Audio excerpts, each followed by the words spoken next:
सीताराम चरण रति मोरे, अनुदिन बढ़ऊं अनुग्रह तोरे। जय सिया राम।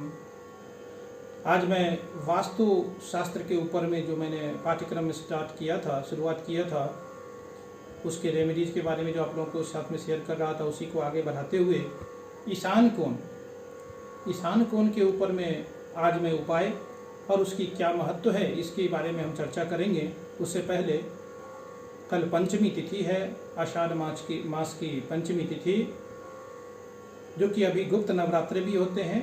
दो नवरात्रे के बारे में सब लोग जानते हैं, जैसे चैत्री नवरात्रा और आश्विन का नवरात्रा। अभी जो नवरात्रि चल रहे हैं वो आषाढ़ मास की है।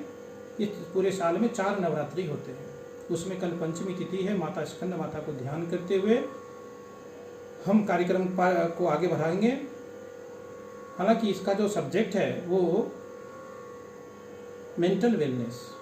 क्यों? क्योंकि अगर आप डिप्रेशन या दिमाग में बहुत कुछ चल रहा है, आपके घर में बहुत सारे चीज़ें, मानसिक अशांति है, तो इसीलिए इसको डिप्रेशन को मेंटल वेलनेस की दिशा को नॉर्थ या नॉर्थ ईस्ट माना गया है। इसका इम्पैक्ट वहीं से रहता है। इसीलिए हम ईशान कोण भी कहते हैं हिंदी में, और हम इसे इंग्लिश में नॉर्थ ईस्ट भी बोलते हैं। अब हम आपको आगे लेके चलते हैं। जैसे हमारे प्रमाणित ग्रंथ विश्वकर्मा प्रकाश में कहा गया है कि उत्तरे ईशान्या मध्य औषधार्य तु कार्येत। इवेन वशिष्ठ संहिता में भी यही बात कही गई है कि कौवेरे शान्या मध्य चिकित्सा मंदिरम सदा। आपको बताता हूँ कि मेंटल वेलनेस के लिए क्या करना चाहिए। उसके लिए आप लोगों को चरक संहिता पर भी बताऊं कि महर्षि चरक जो आयुर्वेद के प्रणेता हुए हैं, उन्होंने स्पष्ट कहा है कि मानसो ज्ञान विज्ञान धैर्य स्मृति समाधि भी। इसका मतलब या सार यही है कि हमारे वास्तु के नॉर्थ और नॉर्थ ईस्ट में ऐसा रूम होना चाहिए जहां हम बैठ करके ध्यान, पूजा पाठ, योग, मेडिटेशन ये सब करें। अगर ये नहीं है, क्योंकि हमें घर के सेंटर में जाकर के इस बात का पता चलेगा कि हमारे नॉर्थ में या नॉर्थ ईस्ट में क्या स्ट्रक्चर है, क्या बना हुआ है। और जब हम ये बात को जान लेंगे, अगर ऐसी उपाय नहीं है, ऐसी व्यवस्था नहीं है, वहाँ पे स्टेयरकेस है, लेटरिन है, टॉयलेट है, क्या है वो देखिए क्या बना हुआ है, तो उसके क्या रेमेडीज होंगे, हम इसके ऊपर में भी विशेष चर्चा करेंगे। क्योंकि इस दिशा को मानसिक शांति का कारक कहते हैं।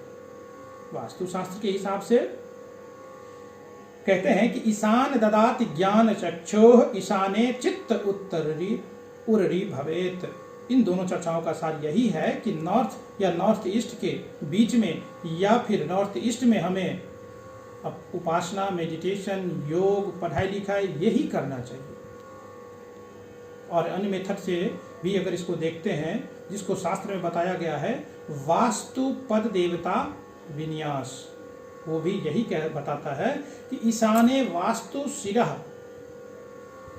वास्तु का सिर है क्या? ईशान। ईशान कोण बहुत महत्व रखता है। हालांकि सभी डायरेक्शन का अलग अलग अपना अपना महत्व है, लेकिन ईशाने वास्तु शिरः, इस सब से यही पता चलता है कि ये north east all about mental wellness. अब मैं आपको बताता हूं कि पंच महाभूत सिद्धांत वास्तुशास्त्र में प्रत्येक डायरेक्शन का एक तत्व क्या होता है। पंच महाभूत सिद्धांत में इसका वर्णन है, जहां पर हमें प्रत्येक डायरेक्शन को का एक तत्व होता है, और उसमें ईशान को जल तत्व कहा गया है। इसका मतलब है कि ईशान में कोई न कोई जल से रिलेटेड, पानी का टंकी हो गया, पानी का नल हो गया, या ऐसा कुछ होना चाहिए। अगर वो नहीं है तो फिर क्या करना चाहिए, इसके रेमेडीज क्या है? तो आप कोई भी ट्रांसपेरेंट गिलास में जल भर करके आप उस जगह पर में रख सकते हैं। अगर वो नहीं कर सकते हैं तो पोस्टर, जो पिक्चर होते हैं, उसमें वाटरफॉल, झरने, नदी आदि, रिवर, इसके फोटो वहाँ पर में लगा सकते हैं। ये इसके बेस्ट रेमेडी है। और अगर मैं नॉर्थ ईस्ट में कोई भी अन्य दोष है या नहीं भी है, अगर हमारा फिर भी अगर हम इस चीज़ को महसूस करते हैं कि हमारा मेंटल वेलनेस नहीं है, मानसिक अशांति रहती है, मन में बहुत सारी दुविधाएं हैं, प्रसन्नता की अभाव है, घर में सब कुछ है, पैसा है, धन है, संपत्ति है, परिवार में सब कुछ आनंद है, लेकिन मानसिक अशांति है, तो वास्तु होरा में इसका एस्ट्रोलॉजी और वास्तु को समावेश करके वहां पर में वास्तु होरा में इसके रेमेडीज हैं। वहां पे कहते हैं ईशाने बृहस्पति संस्थितम, north east represent Jupiter, north east represent Jupiter. इसका मतलब है कि हमारा गुरु को सीधा सीधा मतलब है कि गुरु का रेमेडीज वहां पे करना है। आप या तो गुरु का जो स्टोन है, येलो सेफायर है, या फिर जो पुखराज है, ये स्टोन ला करके उसको पीले कपड़े में बांध के उस कोने में उस दिशा में आप रख सकते हैं। ये तो खर्चे वाला हो गया, बिना खर्चे का उपाय मैंने ऑलरेडी बता चुका हूँ। और फिर से इसके ऊपर बात करूँ तो येलो क्रिस्टल, येलो कलर का जो क्रिस्टल है, शीशे का जो ग्लास है या बर्तन है, उसमें जल भर के और येलो कलर का फूल उसमें रख दीजिए और वहाँ पे रख दीजिए।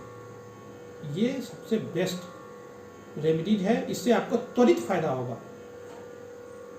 अगर कोई भी हमारे दोस्त या किसी को भी अगर मेंटल वेलनेस का प्रॉब्लम है तो उसको डॉक्टर की सलाह लेनी भी चाहिए, डॉक्टर की भी सलाह लेनी चाहिए, क्योंकि शास्त्रों में ऐसे तो बहुत सारे रेमेडीज है, उपाय है।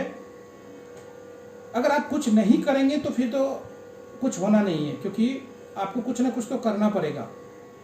डॉक्टरों की भी सलाह लेनी चाहिए। अगर नहीं तो शास्त्रों में बहुत सारे उपाय हैं। मैं ऐसे टोने टोटके के ऊपर में कोई विश्वास नहीं करता हूँ, बिलीव नहीं करता हूँ। हमारे गुरुजी भी ऐसे ही कहते हैं कि टोने टोटके के ऊपर विश्वास नहीं करना चाहिए। जो हमारे शास्त्रों में जो विधि है, नियम है, उसके अकॉर्डिंग हम आप लोगों के साथ में साझा कर रहे हैं जानकारी। और आप लोगों को अगर बहुत अच्छा लगे, फायदा हो, आप अपने फैमिली के साथ, फ्रेंड्स के साथ हमारे यूट्यूब चैनल को सब्सक्राइब करिए, शेयर करिए। फाइनली मैं एक श्लोक में बताऊं कि याद रहे, ये जो मेडिकल वेलनेस है, इसके वजह से कोई निराशा होने की या समस्या का मतलब को लेकर के कोई परेशान होने की आवश्यकता नहीं है।